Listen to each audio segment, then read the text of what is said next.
남편이 다른 여자와 바람을 피운다는 걸 알게 된 순간 저는 이상하게도 분노보다는 역시 그랬구나라는 생각이 먼저 들었습니다. 하지만 그건 10년 후의 일이고 지금부터 들려드릴 이야기는 그보다 훨씬 전, 아무것도 모르고 행복하다고 믿었던 그때부터 시작됩니다. 저는 김수연, 올해 35입니다. 결혼한 지 15년째, 중학교 2학년인 딸 하나를 둔 평범한 주부죠. 남편 민우와는 대학교 동기로 만나 연애 3년 만에 결혼했어요. 민우는 중견 건설회사에서 과장으로 일하고 있고 성실하고 가정적인 남편으로 주변에서 부러워할 만한 사람입니다. 저희 가정은 정말 평범했어요. 아니, 평범함을 넘어서 모범적이라고 할 수 있을 정도였죠. 민우는 매일 저녁 7시면 퇴근해서 딸과 함께 저녁을 먹고 주말에는 가족과 시간을 보내는 것을 당연하게 여기는 사람이었거든요. 저 역시 그런 일상이 너무 자연스럽고 행복했습니다. 특히 저는 꼼꼼한 성격이어서 집안일을 체계적으로 관리하는 편이에요. 매달 가계부를 빠짐없이 작성하고 은행 업무며 각종 공과금까지 모두 제가 담당하고 있어요. 민우도 당신이 이런 걸 잘해서 고맙다며 늘 고마워했죠. 카드 명세서 정리하는 것도 제 몫이었는데 민우 카드든 제 카드든 모든 내역을 꼼꼼히 체크해서 가계부에 기록하는 것이 저의 일상이었습니다. 그런데 그날이었어요. 3월의 어느 평범한 화요일 아침이었습니다. 민우가 출근 준비를 하면서 셔츠를 갈아입고 있었는데 제가 빨래를 정리하다가 전날 입었던 셔츠를 집어들었을 때였어요. 순간 낯선 향기가 코끝을 스쳤습니다. 제가 쓰지 않는 향수 냄새였어요. 처음에는 아, 회사에 향수 진하게 뿌리는 여직원이 있나 보다 정도로 생각했어요. 민우는 회사에서 인사팀에 속해 있어서 여직원들과 자주 접촉하는 일이 많거든요. 그래서 그냥 넘어갔습니다. 하지만 뭔가 마음 한구석이 신경 쓰이기 시작했어요. 그 향수 냄새가 은은하면서도 달콤한 게 단순히 스쳐 지나가면서 묻은 정도가 아닌 것 같았거든요. 그날 저녁, 민우는 평소보다 30분 정도 늦게 들어왔어요.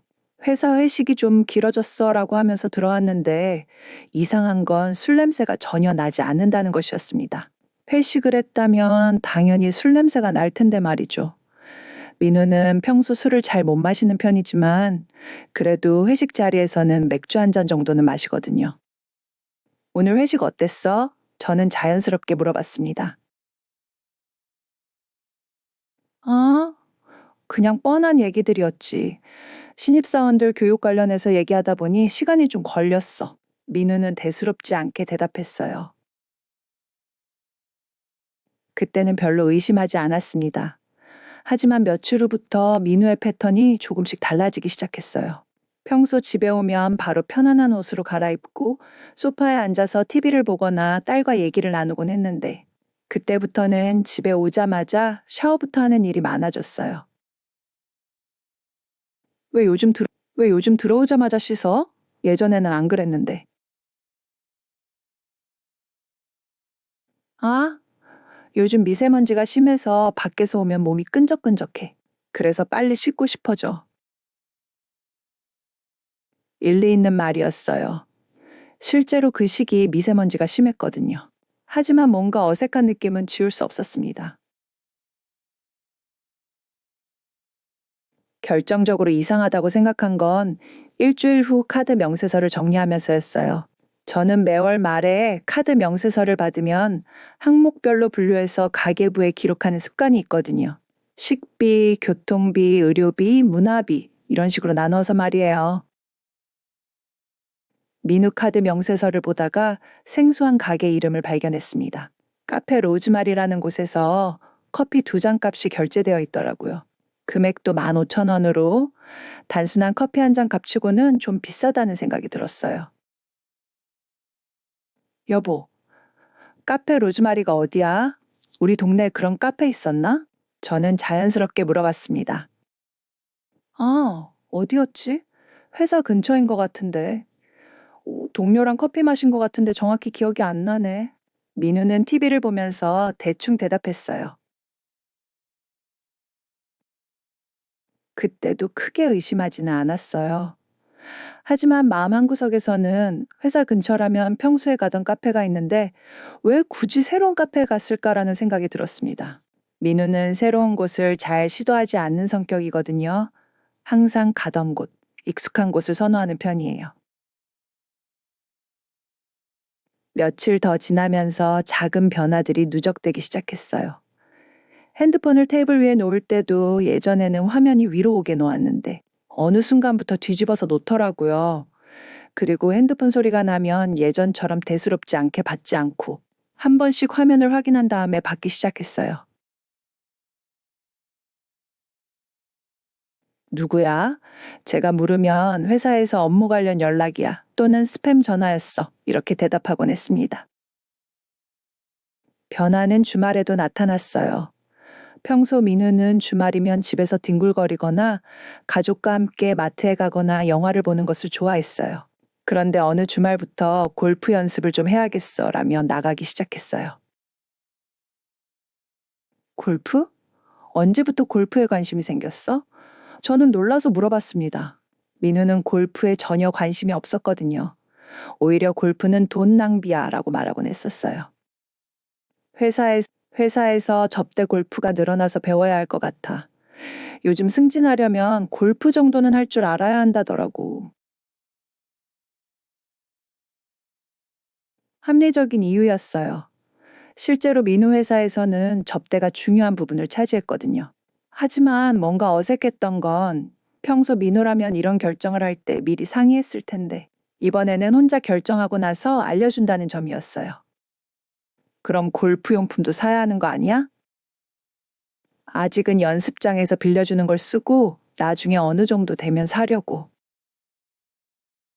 첫 번째 골프 연습을 다녀온 날 민우는 평소보다 기분이 좋아 보였어요.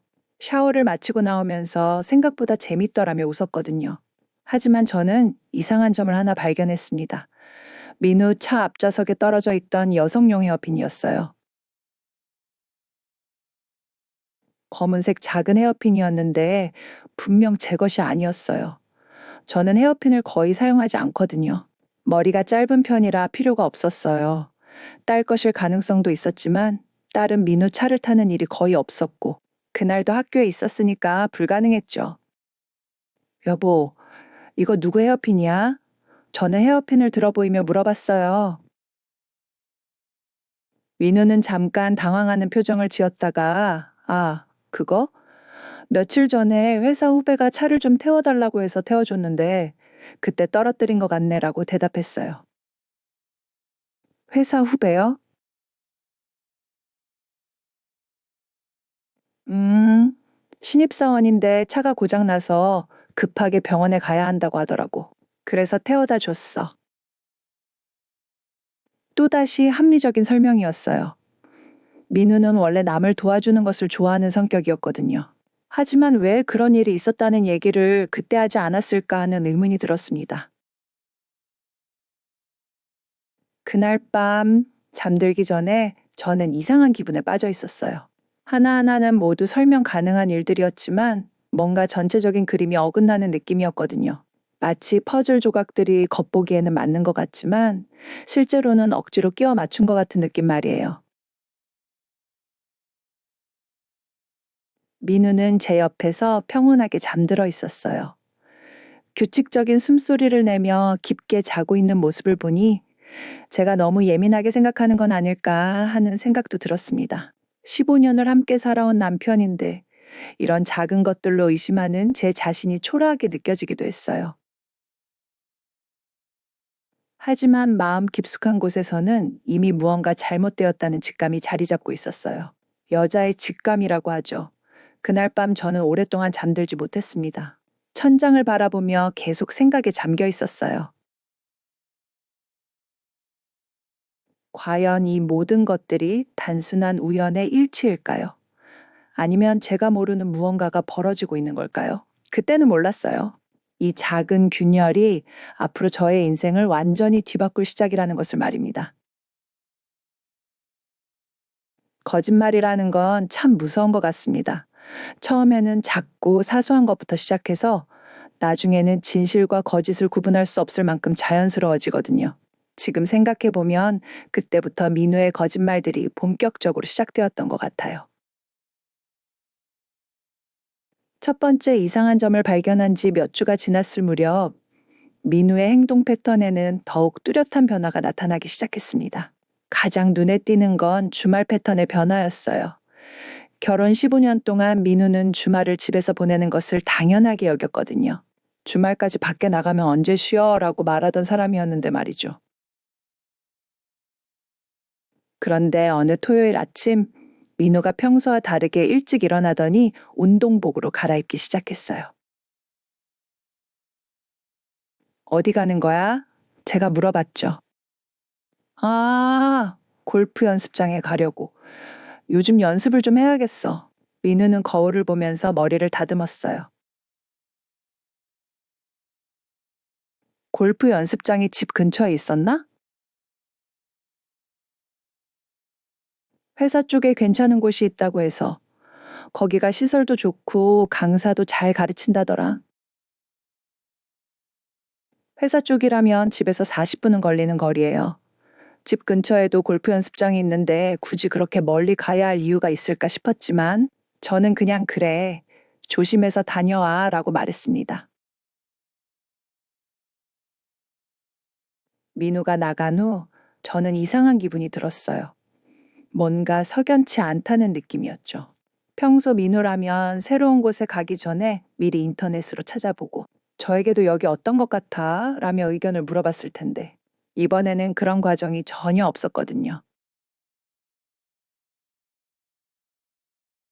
그날 오후 늦게 민우가 돌아왔는데 평소보다 기분이 좋아 보였어요. 얼굴에 미소가 떠나지 않더라고요. 어땠어? 골프 연습? 생각보다 재미있었어. 강사가 잘 가르쳐 주더라. 민우는 샤워를 하러 들어가면서 콧노래까지 불었어요. 그런데 며칠 후 민우 옷을 정리하다가 이상한 걸 발견했습니다. 그날 입고 간 운동복에서 또다시 낯선 향수 냄새가 났거든요. 골프 연습장에서 나는 냄새가 아니라 분명 여성 향수 냄새였어요. 게다가 이번에는 전에 맡았던 것과 같은 향이었습니다. 저는 점점 확신하기 시작했어요. 뭔가 이상하다는 것을 말이죠. 하지만 여전히 확실한 증거는 없었고, 혹시 제가 너무 예민하게 반응하는 건 아닐까 하는 생각도 들었어요. 그러던 어느 날 결정적인 순간이 왔습니다.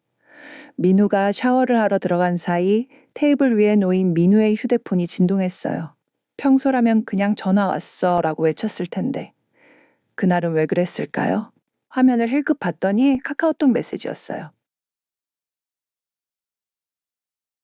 메시지 내용까지는 볼 수 없었지만 발신자 이름이 보였습니다. 서윤이라는 이름이었어요. 여자 이름이었죠. 그리고 프로필 사진도 젊은 여성의 모습이었습니다. 그 순간 제 심장이 빠르게 뛰기 시작했어요. 물론 회사 후배일 수도 있었죠. 하지만 저녁 9시에 카카오톡을 보내올 정도로 가까운 사이라는 게 이상했어요. 게다가 민우는 평소 회사 사람들과 사적으로 연락을 주고받는 일이 거의 없었거든요. 민우가 샤워, 민우가 샤워를 마치고 나왔을 때 저는 최대한 자연스럽게 물어봤습니다. 아까 카카오톡 왔었어? 서윤이라는 사람한테서. 아, 그래? 뭐라고? 민우는 별일 아니라는 듯 휴대폰을 집어들었어요. 내용은 못 봤어. 근데 서윤이가 누구야? 회사 신입사원이야. 업무 관련해서 물어볼 게 있었나 보네. 민우는 메시지를 확인하더니 금세 휴대폰을 다시 뒤집어 놓았어요. 신입사원이 저녁 9시 업무 얘기를 해? 요즘 신입사원들은 시간관념이 없어. 언제든 연락하더라고. 민우는 웃으면서 대답했지만 그 웃음이 어딘가 어색해 보였어요. 그 이후로 민우의 휴대폰 사용 패턴도 달라졌습니다. 예전에는 화장실에 갈 때도 휴대폰을 두고 갔는데 어느 순간부터는 항상 들고 다니기 시작했어요. 그리고 밤에 잠들기 전에도 휴대폰을 확인하는 시간이 길어졌죠. 뭐 그렇게 중요한 메시지가 와? 제가 농담조로 물어보면 아니야. 그냥 뉴스 보는 거야 라고 대답했어요. 하지만 저는 알 수 있었어요. 뉴스를 볼 때와 메시지를 볼 때 표정은 분명히 다르거든요. 주말 골프 연습도 더욱 빈번해졌어요.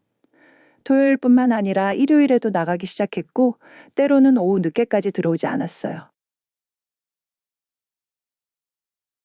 골프 연습이 그렇게 오래 걸려? 연습하고 나서 다른 사람들이랑 간단히 식사도 하고 그래. 골프하는 사람들끼리 친해지면 나중에 도움이 될 수도 있잖아. 또다시 합리적인 설명이었어요. 하지만 저는 점점 민우의 말을 의심하기 시작했습니다. 결정적인 사건은 한 달 후에 일어났어요. 민우가 이틀간 부산 출장을 가야 한다고 말한 날이었습니다. 평소 민우 출장은 드문 일이었어서 저는 자연스럽게 무슨 프로젝트 때문에 라고 물어봤어요. 신규 현장 관련해서 현지 업체와 미팅이 있어. 하루 만에 다 끝나기 어려울 것 같아서 하루 더 머물러야 할 것 같다고 하더라. 민우는 목요일 아침에 출발해서 금요일 저녁에 돌아온다고 했어요. 저는 민우의 출장 가방을 챙겨주면서도 뭔가 이상한 기분이 들었어요. 평소 민우는 출장을 싫어했거든요. 집이 제일 편하다고 늘 말했던 사람이었는데 이번에는 어쩐지 내심 기대하는 것 같은 표정이었어요. 목요일 저녁, 저는 문득 궁금해져서 민우 회사에 전화를 걸어봤습니다. 당직자가 받았는데 혹시 출장 계획이 있는지 물어봤어요. 출장 계획이요? 이번 주에는 특별한 출장 계획이 없는 것으로 알고 있는데요. 혹시 어떤 팀 말씀이시죠? 그 순간 저는 머리가 하얘지는 것을 느꼈어요. 민우가 거짓말을 했다는 확신이 들었거든요. 하지만 동시에 너무 충격적이어서 현실을 받아들이기 어려웠어요. 그날 밤 저는 거의 잠을 이루지 못했습니다. 민우는 정말 어디에 있는 걸까요? 누구와 함께 있는 걸까요? 서윤이라는 여자와 함께 있는 건 아닐까요? 금요일 하루 종일 저는 불안에 떨었어요. 민우한테 전화를 걸어서 추궁하고 싶었지만 그럴 용기가 나지 않았어요. 만약 정말 바람을 피우고 있다면 제가 그 사실을 알게 된 후에는 돌이킬 수 없을 테니까요. 금요일 저녁 민우가 집에 돌아왔어요. 평소와 다름없는 모습이었지만 제 눈에는 모든 게 달라 보였어요. 출장 어땠어? 피곤하긴 했지만 잘 끝났어. 부산이 오랜만이라 좋았고. 민우는 자연스럽게 대답했어요. 미팅은 잘 됐고, 응, 다음 주에 최종 계약서 검토해서 진행하기로 했어. 저는 더 이상 질문할 수 없었어요. 민우의 대답은 너무나 자연스러웠고, 저 역시 확실한 증거 없이 추궁할 용기가 없었거든요. 하지만 그날부터 저는 확신했습니다. 민우가 저에게 거짓말을 하고 있다는 것을. 그리고 그 거짓말 뒤에는 분명 다른 여자가 있다는 것을 말이에요. 그날 밤 잠자리에서 민우 옆에 누워 있으면서 저는 생각했어요. 이제 어떻게 해야 할까요? 바로 따져 물어야 할까요? 아니면 좀 더 지켜봐야 할까요? 그때는 몰랐어요. 이 순간이 제 인생에서 가장 중요한 갈림길이 될 거라는 것을 말이죠. 그리고 제가 내린 결정이 앞으로 10년이라는 긴 시간을 좌우하게 될 거라는 것도 모르고 있었습니다. 진실이라는 건 때로는 예상보다 훨씬 잔인한 모습으로 다가옵니다. 저는 그 순간까지도 혹시 제가 잘못 생각하고 있는 건 아닐까? 민우에게 오해를 하고 있는 건 아닐까 하는 마지막 희망을 붙잡고 있었어요. 하지만 운명은 그런 저에게 더 이상 의심할 여지가 없는 증거를 안겨주었습니다. 가짜 출장 사건 이후 일주일이 지났을 무렵이었어요. 그날도 민우는 평소처럼 회사 회식이 있다며 늦을 거라고 연락을 했습니다. 저는 이미 민우의 말을 그대로 믿지 않게 되어 있었지만 그래도 겉으로는 알았어. 조심해서 와라고 대답했죠. 저녁 8시쯤 민우가 급하게 집에 들어왔어요. 깜빡한 서류가 있어서 가져가야 해 라고 말하면서 서재로 향했습니다. 그리고는 금방 나갈 테니까 샤워 좀 하고 갈게라며 욕실로 들어갔어요. 민우가 샤워하는 소리가 욕실에서 들려오고 있을 때였습니다. 거실 테이블 위에 놓인 민우 휴대폰이 진동했어요.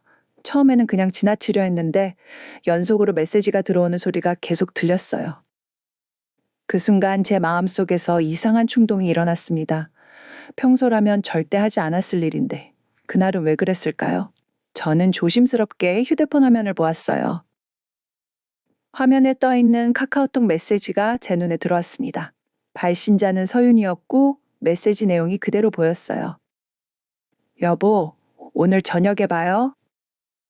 많이 기다렸어요. 빨리 와요. 그 순간 제 온몸에 전율이 흘렀습니다. 아니, 전율이라기보다는 차라리 얼어붙는 느낌에 가까웠어요. 여보라는 호칭과 하트 이모티콘, 그리고 많이 기다렸다는 말. 이건 단순한 회사 동료 사이의 대화가 절대 아니었어요. 저는 휴대폰을 원래 자리에 놓고 재빨리 부엌으로 갔습니다. 심장이 너무 빠르게 뛰어서 숨을 제대로 쉴 수 없었어요. 손도 덜덜 떨렸죠. 15년 결혼 생활에서 이런 충격을 받아본 적이 없었거든요. 민우가 샤워를 마치고 나왔을 때 저는 최대한 평정심을 유지하려고 애썼어요. 서류 찾았어? 찾았어. 그럼 다녀올게.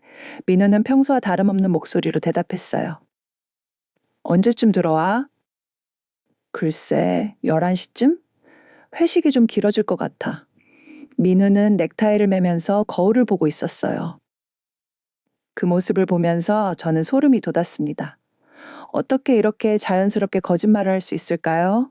15년을 함께 산 아내 앞에서 말이에요. 제가 모르는 사이에 민우는 언제부터 이런 사람이 되어 있었던 걸까요? 민우가 나간 후 저는 소파에 털썩 주저앉았어요. 이제 더 이상 의심할 여지가 없었어요. 민우가 바람을 피우고 있다는 것, 그리고 그 상대가 서연이라는 여자라는 것, 모든 것이 명확해졌어요. 하지만 이상한 건 제 반응이었어요. 분노가 먼저 치밀어 오를 줄 알았는데 실제로는 허탈함이 더 컸어요. 마치 오랫동안 예상하고 있던 일이 드디어 현실이 된 것 같은 느낌이었거든요. 그날 밤 저는 잠들 수 없었어요.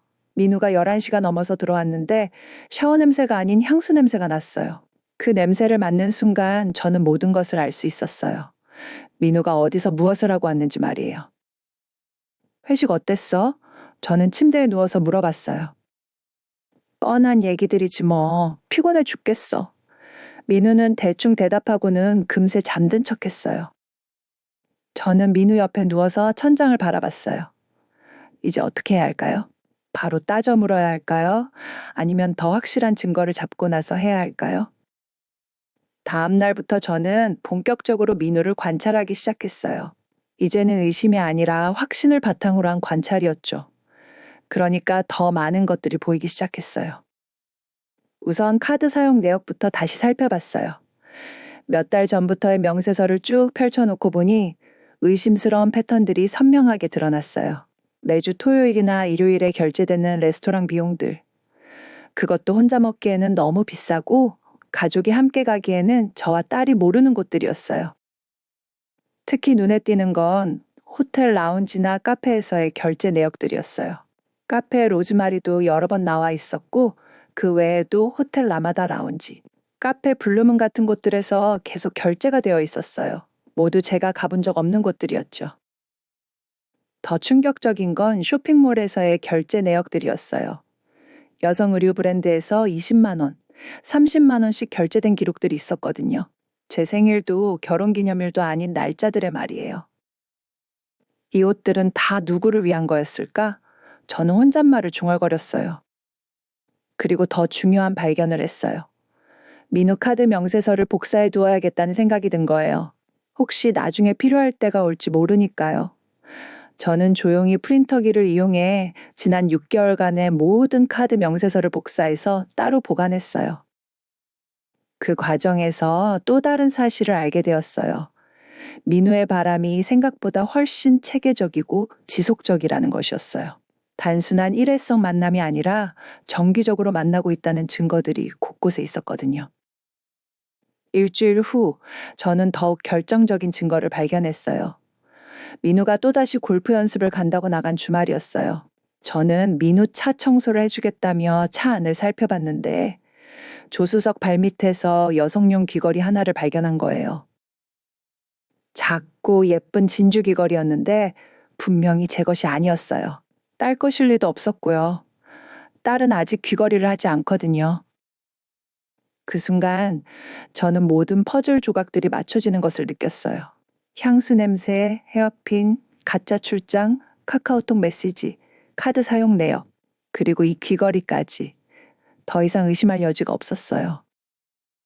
저는 그 귀걸이를 들고 한참을 서 있었어요. 이제 정말 결정해야 할 때가 온 것 같았어요. 바로 민우를 추궁할 것인지 아니면 다른 방법을 택할 것인지 말이에요. 그날 저녁 민우가 돌아왔을 때 저는 그 귀걸이를 보여주며 물어봤어요. 이거 누구 거야?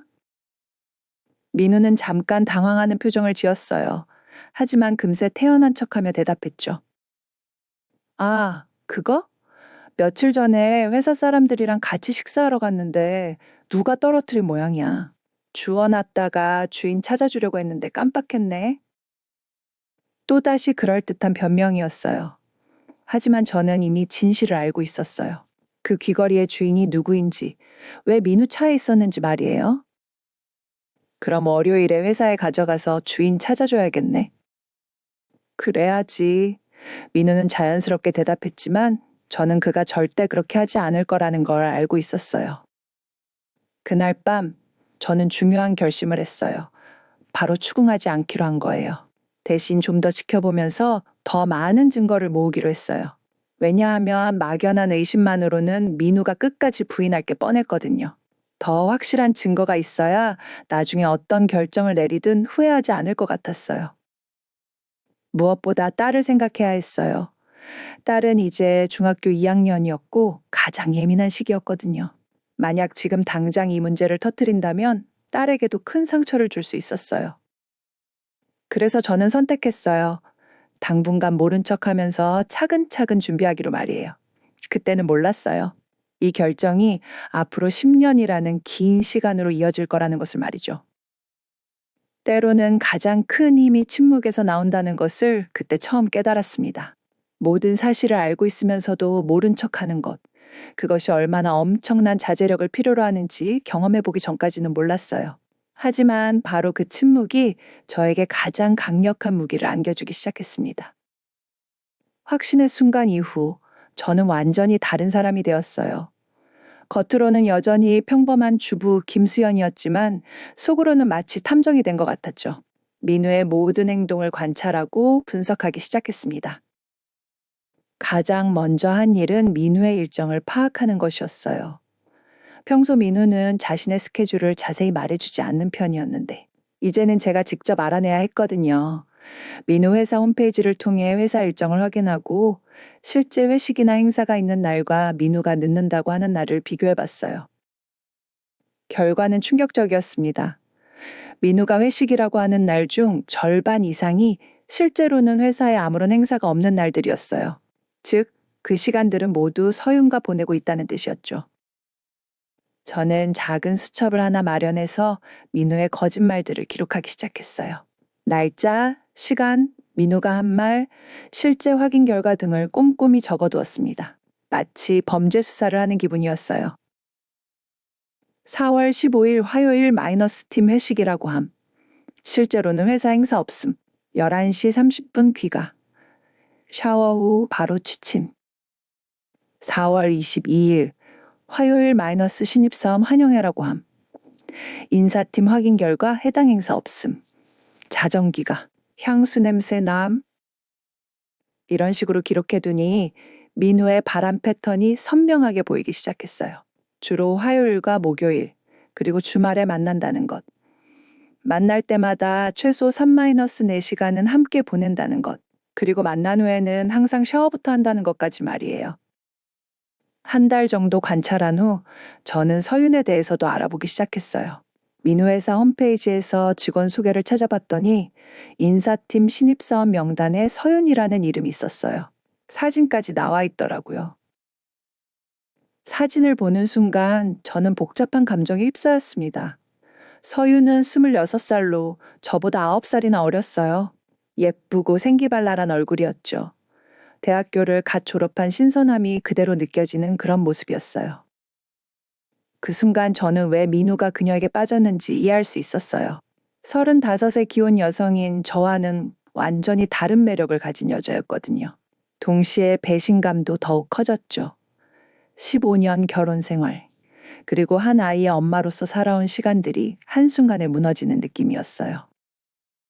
하지만 저는 감정에 휩쓸리지 않으려고 노력했어요. 지금 필요한 건 감정이 아니라 냉정한 판단과 계획이었거든요. 그 무렵 저에게 기회가 하나 생겼어요. 민호 회사 송년회에 가족들도 초대받은 거예요. 매년 하는 행사였는데 그 해는 특별히 직원 가족들과 함께하는 자리로 기획되었다고 했어요. 송년회 당일, 저는 일부러 평소보다 더 신경 써서 차려입었어요. 서윤을 직접 만나볼 수 있는 절호의 기회였거든요. 민우는 제가 평소보다 예쁘게 꾸민 모습을 보고 오늘 왜 이렇게 예뻐? 라며 기뻐했어요. 그 모습을 보니 더욱 씁쓸했죠. 송년회장에 도착해서 저는 자연스럽게 서윤을 찾기 시작했어요. 어렵지 않게 찾을 수 있었어요. 사진에서 본 것보다 더 예뻤고 무엇보다 밝고 활발한 성격이 한눈에 보였어요. 안녕하세요. 과장님 부인이시죠? 저는 인사팀 서윤입니다. 서윤이 먼저 저에게 인사를 왔어요.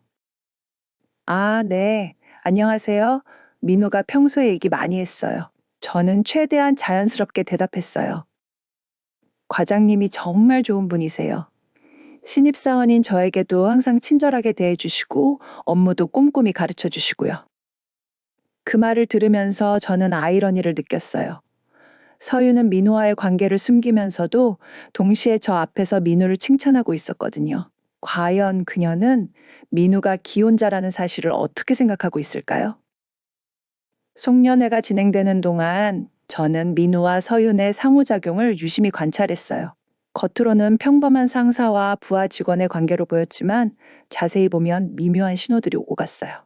서윤이 민우에게 음료를 가져다 줄 때의 표정, 민우가 서윤과 대화할 때의 미소, 그 모든 것들이 단순한 동료 관계 이상임을 말해주고 있었어요. 특히 인상적이었던 건 서윤이 저를 대하는 태도였어요. 친절하고 정중했지만 어딘가 어색한 구석이 있었어요. 마치 뭔가 숨기고 있는 사람의 표정 같았죠. 그 순간 저는 확신했어요. 서윤도 자신이 하고 있는 일이 옳지 않다는 것을 알고 있다는 것을 말이에요. 송년회에서 돌아온 후 저는 본격적으로 증거 수집에 나섰어요. 우선 은행 계좌를 하나 새로 만들었어요. 민우 모르게 비밀 계좌를 개설한 거죠. 그리고 생활비에서 조금씩 돈을 빼서 그 계좌에 넣기 시작했어요. 처음에는 한 달에 10만 원씩 넣었는데 점점 금액을 늘려갔어요. 민우는 가계부를 제가 관리한다는 것을 알고 있었기 때문에 가계 지출에 대해서는 거의 확인하지 않았거든요. 그 틈을 이용한 거였죠. 나중을 위해서 저는 통장을 보면서 중얼거렸어요. 무엇을 위한 나중인지는 아직 구체적으로 정하지 않았지만 분명히 필요한 때가 올 거라는 확신이 있었어요. 동시에 민우의 카드 사용 내역도 더욱 체계적으로 관리하기 시작했어요. 매달 카드 명세서가 오면 복사본을 만들어서 따로 보관하고 의심스러운 결제 내역들은 별도로 정리해 두었어요. 몇 개월이 지나면서 놀라운 사실을 발견했어요. 민우가 서윤과의 만남에 사용하는 돈이 한 달에 평균 50만 원 정도 된다는 것이었어요. 레스토랑 식사비, 카페 비용, 선물값, 때로는 호텔비까지. 모든 것이 카드 명세서에 고스란히 기록되어 있었어요. 1년이면 600만 원, 2년이면 1200만 원. 저는 계산기를 두드리면서 혼잣말을 했어요. 그 돈이면 우리 가족이 해외여행도 몇 번 갈 수 있는 금액이었어요. 딸 교육비로 쓸 수도 있었고 집 리모델링도 할 수 있었죠. 하지만 민우는 그 돈을 모두 다른 여자와의 만남에 사용하고 있었어요. 저는 점점 더 치밀해졌습니다. 민우의 행동 패턴을 완전히 파악했고 서윤과의 만남 시간까지 예측할 수 있게 되었어요. 민우가 늦을 것 같다고 연락하면 저는 이미 그가 어디서 누구와 무엇을 하고 있는지 알고 있었죠. 하지만 가장 힘든 건 연기를 하는 것이었어요. 모든 것을 알고 있으면서도 모른 척 해야 하는 것, 평범한 일상을 유지해야 하는 것이 정말 어려웠어요. 때로는 민우가 서윤 얘기를 하거나 오늘 신입사원 교육이 힘들었어 라고 말할 때마다 속이 뒤틀렸어요. 하지만 저는 참았어요. 딸을 생각해서, 그리고 더 완벽한 준비를 위해서 말이에요. 시간이 흐르면서 저는 변화하고 있다는 것을 느꼈어요. 예전에 순진했던 수연은 사라지고 더 강하고 냉정한 여자가 되어가고 있었어요. 그리고 그런 변화가 나쁘지 않다고 생각했어요. 어쩌면 이런 시련을 통해 진짜 저 자신을 발견하고 있는 것 같았거든요. 6개월이 지날 무렵 저는 중요한 결심을 하나 더 했어요. 변호사와 상담을 받아보기로 한 거예요. 이혼 전문 변호사를 찾아서 조용히 상담 일정을 잡았습니다. 혹시나 해서요. 저는 상담 전화를 걸면서 말했어요. 아직 확정된 건 아니지만 미리 알아두고 싶어서요. 그렇게 저의 침묵의 관찰은 계속되었어요. 매일매일 새로운 증거를 모으고 더 치밀한 계획을 세워가면서 말이에요. 그때는 몰랐어요. 이 침묵이 10년이라는 긴 시간 동안 지속될 거라는 것을, 그리고 그 긴 침묵 끝에 완벽한 역전극이 기다리고 있다는 것을 말이죠. 10년이라는 시간은 한 사람을 완전히 바꿔놓기에 충분한 시간입니다. 저는 그 시간 동안 세상에서 가장 완벽한 연기를 해왔어요. 매일 아침 일어나서 가면을 쓰고 밤에 잠들기 전까지 그 가면을 벗지 않는 삶을 살았죠. 하지만 그 가면 뒤에서 진짜 김수현은 조용히 그리고 치밀하게 준비하고 있었습니다. 시간은 정말 빨리 흘렀어요. 딸이 중학교를 졸업하고 고등학교에 입학했죠. 그 사이에도 민호와 서윤의 관계는 계속되고 있었어요. 아니, 오히려 더 대담해지고 있었다고 해야 할까요? 처음에는 조심스럽게 숨어서 만나던 두 사람이 시간이 지나면서 점점 더 당당해지기 시작했어요. 민우는 이제 골프 연습이라는 핑계도 대충 되는 수준이었죠. 오늘 골프 치러 간다고 말하면서 골프백도 가져가지 않는 경우가 많았거든요. 저는 그런 민우의 모습을 보면서 씁쓸한 웃음을 지었어요. 15년 동안 아무것도 의심하지 않은 순진한 아내라고 생각했을까요? 아니면 이제는 들켜도 상관없다고 생각하는 걸까요? 어느 일요일 아침이었어요. 민호가 평소보다 일찍 일어나서 샤워를 하더니 평상복이 아닌 깔끔한 셔츠와 바지를 입기 시작했어요. 오늘 어디 가는 거야? 저는 늘 그랬던 것처럼 자연스럽게 물어봤어요. 아, 회사 사람들이랑 드라이브 가기로 했어. 날씨도 좋고 해서. 드라이브? 누구랑? 후배들 몇 명이랑. 요즘 스트레스가 많다고 하더라고. 저는 민우가 거울을 보면서 머리를 다듬는 모습을 지켜봤어요. 그 모습이 데이트 나가는 남자의 모습과 똑같더라고요. 15년 전 저와 처음 만날 때의 모습 말이에요. 언제쯤 들어와? 글쎄, 저녁 늦게? 멀리 갈 수도 있어서. 민우는 그렇게 나갔고 저는 이미 알고 있었어요. 그가 서윤과 함께 어디론가 여행을 떠났다는 것을 말이에요. 카드 명세서를 통해서 이미 몇 번 확인했던 패턴이었거든요. 저는 그날 딸과 함께 영화를 보러 갔어요. 딸은 이제 고등학생이 되어서 예전보다 말수가 줄었지만 그래도 엄마와 함께하는 시간을 좋아했어요. 엄마 아빠는 요즘 왜 이렇게 바빠? 영화관에서 나오면서 딸이 물어봤어요. 회사 일이 많아서 그런가 보다. 예전에는 주말에 우리랑 같이 있었는데. 딸의 말에 가슴이 아팠어요. 아이도 아빠의 변화를 느끼고 있었던 거죠. 하지만 저는 아무렇지 않은 척 대답할 수밖에 없었어요. 아빠도 승진하려면 열심히 해야지. 조금만 참자. 그런 식으로 10년을 버텨왔어요. 딸 앞에서는 절대 민우에 대한 불만을 드러내지 않으려고 노력했어요. 아이에게만은 상처를 주고 싶지 않았거든요. 하지만 그 시간이 저에게 완전히 무의미했던 건 아니에요. 오히려 그 시간 동안 저는 새로운 저 자신을 발견하기 시작했어요. 우선 요가를 배우기 시작했어요. 처음에는 단순히 스트레스 해소 목적이었는데 하다 보니 정말 좋아하게 되었어요. 몸도 건강해지고 마음도 평온해졌죠. 그리고 1년 후에는 요가 강사 자격증까지 땄어요. 요가 강사 자격증? 왜? 민우는 의외라는 표정으로 물어봤어요. 그냥 취미로 시작했는데 재밌어서. 나중에 딸이 대학 가면 뭔가 할 일이 있어야 할 것 같아서. 그것도 좋은 생각이네. 당신이 그런 것도 잘할 것 같은데. 민우는 제 변화에 대해서 크게 신경 쓰지 않았어요. 오히려 예전보다 더 예뻐진 것 같다며 칭찬하기도 했죠. 정말 아이러니했어요. 자신의 바람 때문에 아내가 변하고 있다는 것도 모르면서 말이에요. 요가 강사 자격을 딴 후 저는 동네 문화센터에서 주 2회 수업을 맡게 되었어요. 많은 돈은 아니었지만 제 스스로 벌어들이는 수입이 생겼다는 것이 뿌듯했어요. 그 돈도 모두 비밀 계좌에 넣었죠. 오늘 수업 어땠어? 민우는 가끔 제 요가 수업에 대해 관심을 보이기도 했어요. 괜찮았어. 수강생분들이 열심히 따라와 주셔서.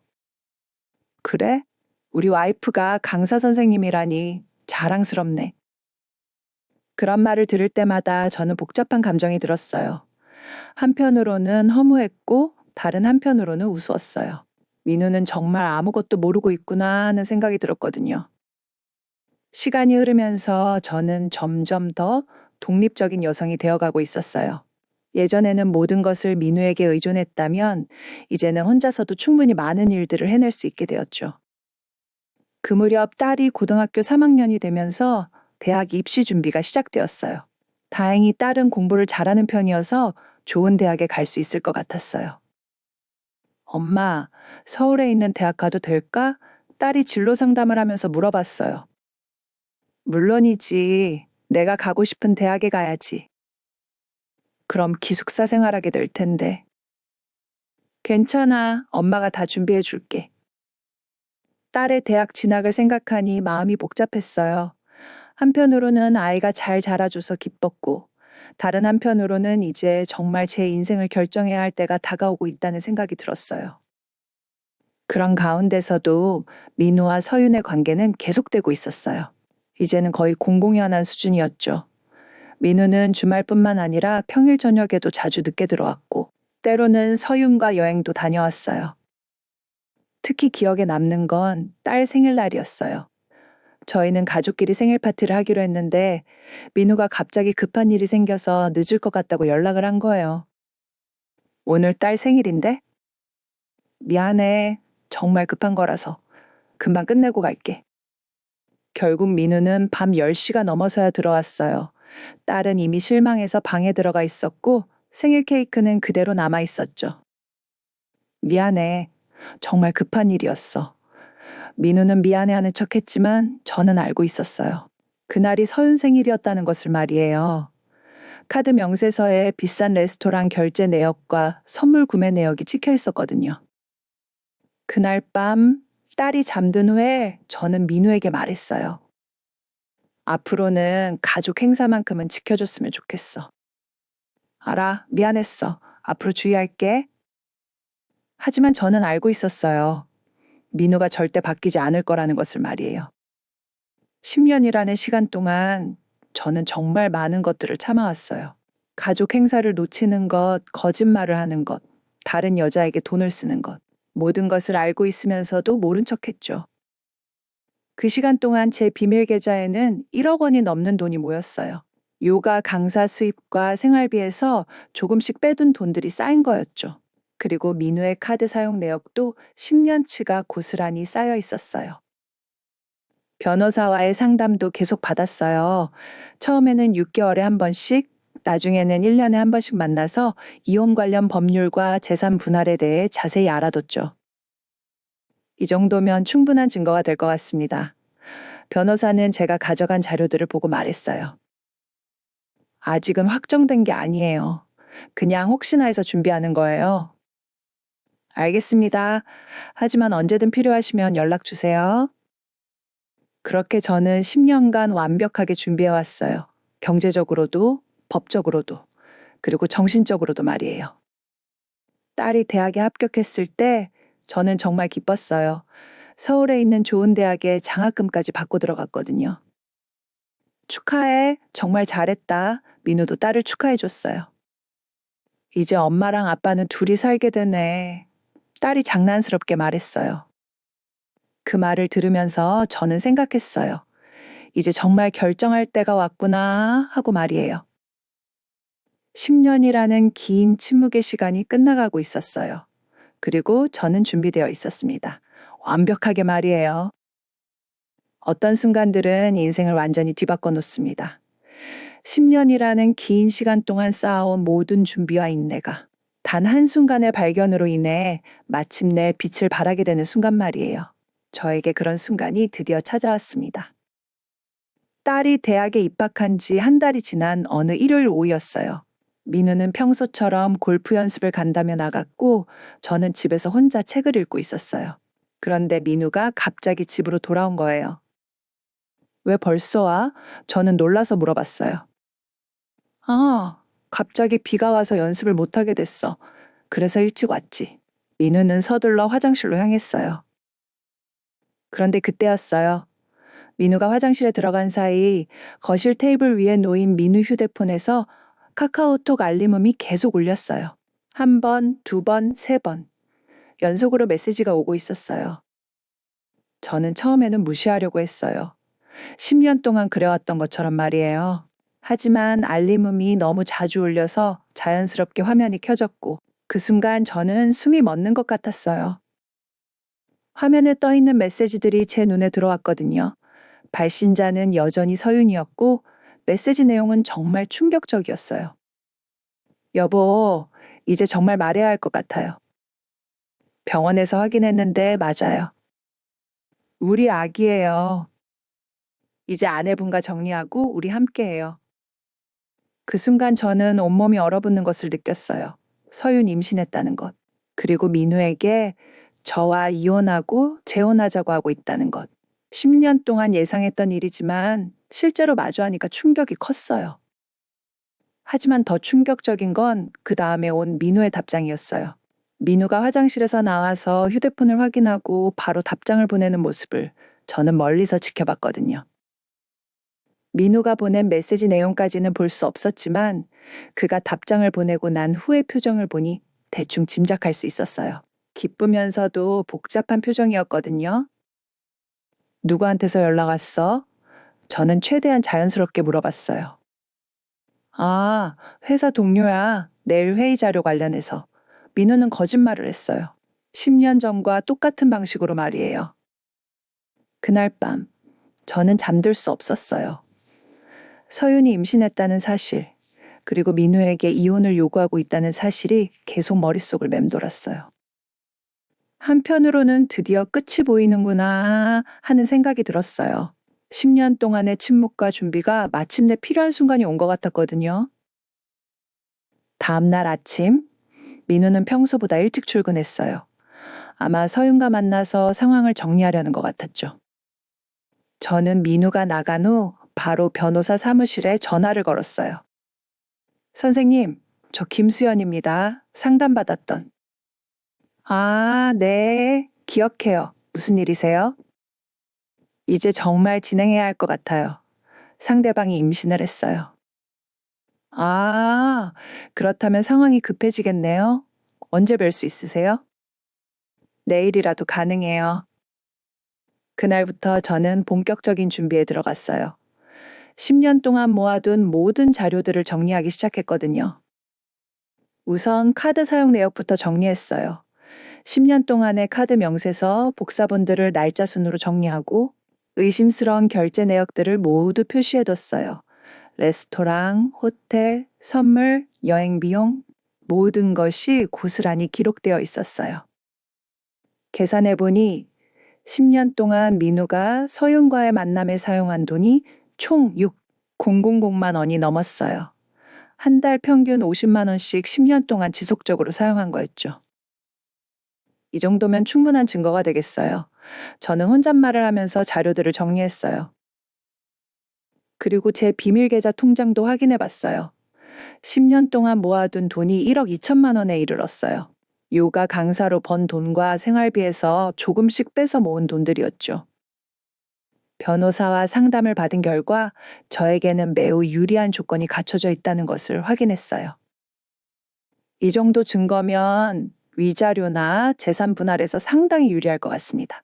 특히 10년간 지속적으로 불륜 관계를 유지하면서 가정 경제에 손실을 끼쳤다는 점, 그리고 상대방이 임신까지 한 상태라는 점이 중요한 증거가 될 거예요. 그럼 이제 어떻게 진행하면 될까요? 우선 남편분께 이혼 의사를 밝히시고 만약 원만한 합의가 어렵다면 조정이나 재판으로 가면 됩니다. 하지만 이 정도 증거가 있다면 합의로도 충분히 좋은 조건을 받으실 수 있을 것 같아요. 상담을 마치고 집에 돌아오는 길에 저는 묘한 해방감을 느꼈어요. 10년 동안 짓눌러 왔던 무게가 조금씩 벗겨지는 기분이었어요. 그 주 내내 민우는 평소보다 더 자주 늦게 들어왔어요. 아마 서윤과 앞으로의 계획을 논의하느라 바빴던 것 같아요. 저는 그런 민우를 지켜보면서 마지막 준비를 마무리했어요. 딸에게는 아직 아무 말도 하지 않았어요. 대학 생활에 적응하느라 바쁜데 굳이 걱정을 끼치고 싶지 않았거든요. 나중에 모든 것이 정리된 후에 차근차근 설명해 주려고 했어요. 금요일 저녁, 민우가 또다시 회사 회식이라며 늦을 거라고 연락했어요. 저는 알았어. 조심해서 와라고 대답했죠. 아마 그게 제가 마지막으로 민우의 거짓말에 순순히 대답해준 순간이었을 거예요. 그날 밤, 저는 책상에 앉아서 이혼 서류를 준비했어요. 변호사가 미리 작성해준 서류들을 검토하고 재산 목록도 다시 한번 정리했어요. 우리 집, 민우 명의의 적금과 주식, 그리고 제 비밀 계좌까지 모든 재산을 정확히 파악해뒀어요. 이제 정말 끝이구나. 저는 서류를 정리하면서 중얼거렸어요. 10년이라는 긴 시간이 마침내 끝나가고 있었어요. 그리고 저는 완벽하게 준비되어 있었습니다. 다음 주 월요일, 저는 드디어 민우에게 모든 것을 말하기로 결심했어요. 더 이상 미룰 이유도 없었고 서윤이 임신한 이상 상황을 정리하는 것이 모든 사람에게 좋을 것 같았거든요. 마지막 주말이 지나가고 있었어요. 10년 동안의 침묵이 끝나고 진실이 드러나는 순간이 다가오고 있었습니다. 인생에는 모든 것이 결판나는 순간이 있습니다. 10년이라는 긴 시간 동안 쌓아온 모든 준비와 인내가 단 한 장의 카드로 완벽한 결말을 맞는 순간 말이에요. 저에게는 그것이 바로 오늘 이 순간이었습니다. 월요일 저녁 7시. 민우는 평소처럼 집에 들어왔어요. 하지만 오늘은 평소와 다른 점이 하나 있었죠. 제가 거실 테이블 위에 특별한 것들을 준비해 두었다는 것이었어요. 왜 이렇게 서류가 많아? 뭔가 정리하는 거야? 민우는 테이블 위에 두꺼운 서류 더미를 보고 물어봤어요. 앉아보세요. 저는 차분하게 말했어요. 10년을 기다린 이 순간 저는 놀랍도록 평정심을 유지하고 있었어요. 민우가 소파에 앉자 저는 테이블 위에 놓아둔 것들을 하나씩 보여주기 시작했어요.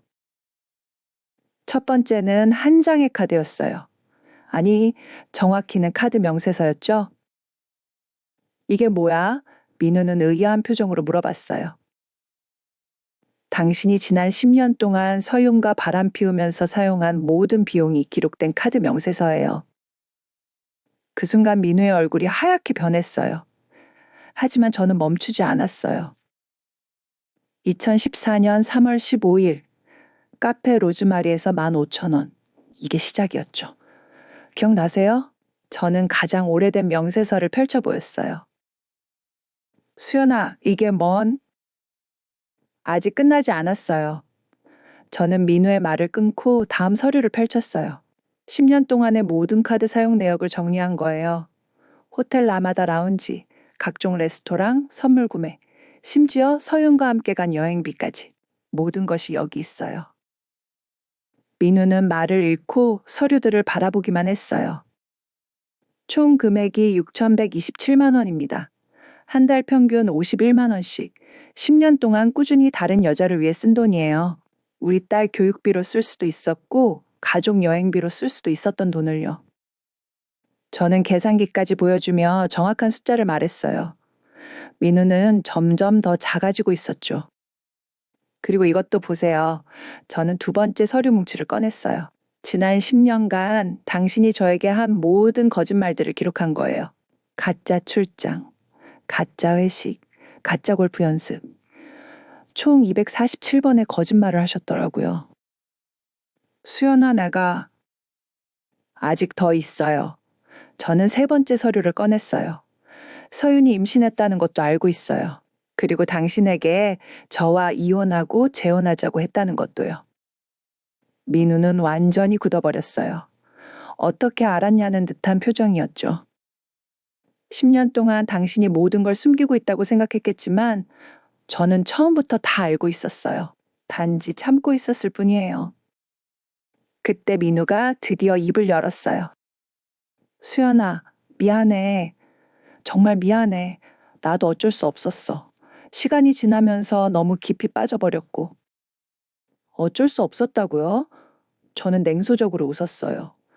10년 동안 매일같이 저와 딸에게 거짓말하는 것이 어쩔 수 없는 일이었다고요? 저는 네 번째 서류를 꺼냈어요. 이건 변호사가 작성한 이혼 협의서예요. 재산 분할과 위자료까지 모두 정리되어 있어요. 민우는 서류를 받아보더니 놀라는 표정을 지었어요. 위자료 3억? 그리고 집과 적금의 70%를 당신이 가져간다고? 네. 10년간의 불륜에 대한 정당한 대가라고 변호사도 말했어요.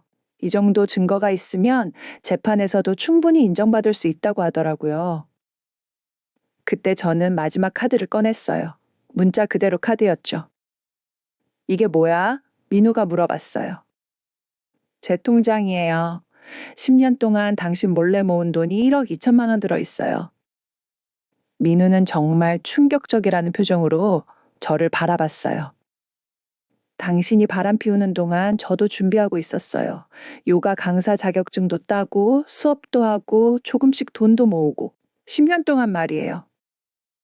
저는 통장을 테이블에 내려놓으며 계속 말했어요. 당신은 10년 동안 다른 여자를 위해 6천만 원을 썼고 저는 10년 동안 제 미래를 위해 1억 2천만 원을 모았어요. 누가 더 현명했는지 이제 아시겠죠? 민우는 완전히 말을 잃었어요. 그저 서류들을 멍하니 바라보기만 했죠. 수연아, 나는 이제 선택하세요. 저는 단호하게 말했어요. 서윤과 아이를 위해서라도 깔끔하게 정리하는 게 좋을 것 같아요. 협의 이혼에 동의하실 거죠? 민우는 한참을 고민하더니 고개를 끄덕였어요. 알겠어. 내가 잘못했어. 당신 조건대로 하자. 그 순간 저는 10년 만에 처음으로 진짜 웃음을 지었어요. 해방감이라고 해야 할까요? 아니면 성취감이라고 해야 할까요? 감사해요. 현명한 선택이에요. 그날 밤 민우는 짐을 싸서 집을 나갔어요. 서윤에게로 갔겠죠. 저는 혼자 남은 집에서 차 한 잔을 마시며 창밖을 바라봤어요. 딸에게는 다음 날 전화로 상황을 설명했어요. 처음에는 놀랐지만 의외로 담담하게 받아들이더라고요. 엄마, 그동안 정말 힘들었겠어요. 괜찮아. 이제 다 끝났어. 엄마가 정말 대단해요. 10년 동안 혼자 이 모든 걸 준비했다니. 딸의 말에 저는 비로소 울음이 터져 나왔어요. 기쁨의 눈물이었죠. 한 달 후, 이혼이 정식으로 성사되었어요. 민우는 약속대로 위자료와 재산 분할에 모두 동의했어요. 저는 총 5억 원이 넘는 재산을 받게 되었죠. 그리고 6개월 후 저는 제 요가 스튜디오를 열었어요. 그동안 모은 돈과 이혼 재산으로 작지만 아늑한 공간을 마련한 거예요. 김수연 요가 스튜디오라는 간판을 보면서 저는 새로운 인생이 시작되었다는 것을 실감했어요. 어느 날 우연히 민우와 서윤이 결혼했다는 소식을 들었어요. 아이도 건강하게 태어났다고 하더라고요. 저는 그 소식을 들으면서도 아무런 감정이 들지 않았어요. 이미 완전히 다른 사람이 된 기분이었거든요. 지금 생각해보면 그 10년이라는 시간이 결코 헛되지 않았다는 생각이 들어요. 만약 처음에 바로 추궁했다면 저는 아무런 준비 없이 상처만 받았을 거예요. 하지만 10년간의 침묵과 준비 덕분에 저는 당당하게 새로운 시작을 할 수 있었거든요. 무엇보다 제가 얻은 가장 큰 것은 진짜 저 자신을 찾은 것이었어요. 누군가에게 의존하지 않고도 충분히 독립적으로 살 수 있다는 자신감. 어떤 어려움이 와도 이겨낼 수 있다는 믿음을 얻었거든요. 가끔 사람들이 물어봐요. 10년이나 참은 게 후회되지 않냐고 말이에요. 저는 이렇게 대답해요. 전혀요. 그 10년이 있었기 때문에 지금의 제가 있는 거니까요. 결국 마지막에 웃는 사람이 진짜 승자라는 말이 맞는 것 같아요. 저는 10년이라는 긴 시간을 투자해서 완벽한 승리를 거머쥐었거든요. 그리고 이제는 정말 행복합니다. 제가 만든 공간에서 제가 좋아하는 일을 하면서 제 힘으로 살아가는 이 삶이 정말 소중하고 의미 있다고 생각해요. 한 장의 카드가 모든 것을 바꿔 놓았습니다. 아니, 정확히는 10년 동안 준비한 마지막 카드가 완벽한 결말을 선사한 거죠. 그리고 저는 이제 진짜 제 인생의 주인공이 되었습니다.